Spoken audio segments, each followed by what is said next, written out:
তোমাদের board exam, annual exam সব এসে গেছে।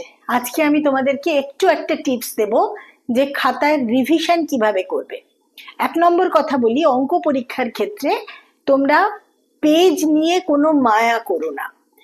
পারলে একটা অঙ্ক একটা পেজে করো, বাকি জায়গাটা ফাঁকা রেখে যাও।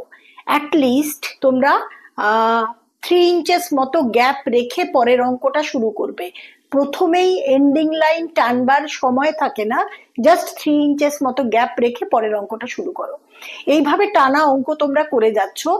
যেগুলো এমসিকিউ, যদি শুরুতে তোমরা এমসিকিউ অ্যাটেম্প্ট করো, খাতার একদম মাঝখানে একটা সাঁ করে লাইন টানবে, একটা করে রাফ ওয়ার্ক করবে, আনসারটা লিখবে। যেখানে রাফ ওয়ার্ক শেষ হবে পরের কোশ্চেনটা তারপর থেকে শুরু করবে। কেমন? তাহলে তোমাদের পরে যদি আনসার চেঞ্জ করতে হয় সেই স্পেসটা থাকবে। কনস্ট্রাকশন কোনোভাবেই খাতার মাঝখান থেকে বা নিচের থেকে শুরু করবে না। কনস্ট্রাকশনের জন্য সবসময় হোল পেজ ব্যবহার করবে এবং খাতার মাঝখান থেকে শুরু করবে। আর একটা কথা, জিওমেট্রি যদি কোশ্চেনটা পড়ে মনে হচ্ছে কঠিন, অন্তত ছবিটা এঁকে গিভেন আরটিপি লিখে পেজটা ছেড়ে রেখে যাও।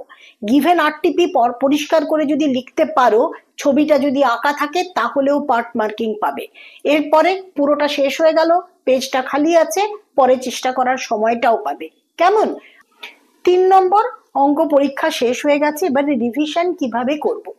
রিভিশন করার সময় 1 নম্বর পয়েন্ট তোমাদের প্রথমেই ভাবতে হবে যে শেষ হয়ে গেছে, ঘড়ি দেখো কতটুকু সময় বাকি আছে। রিভিশন করা মানে পাতাগুলো ফটফট ফটফট করে উল্টে যাওয়া নয়।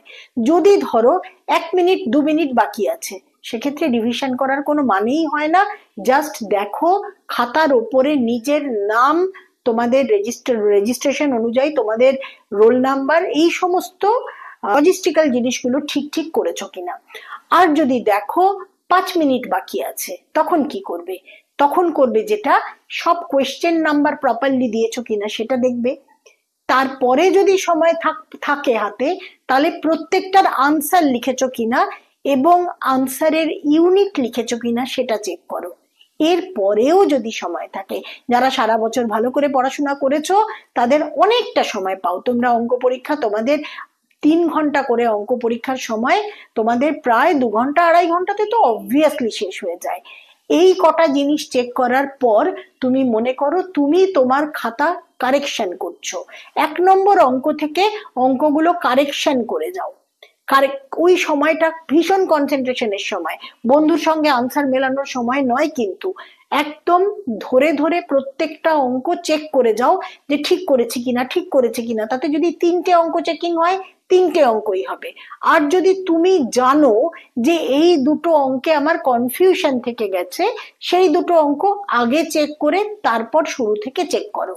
কেমন? তাতে সবটা চেকিং হবে না, কিন্তু যেটুকু চেকিং হবে সেটুকুতে তুমি 100% শিওর হয়ে গেলে। সো ক্যারি অন, পরীক্ষা খুব ভালো হবে। কেমন?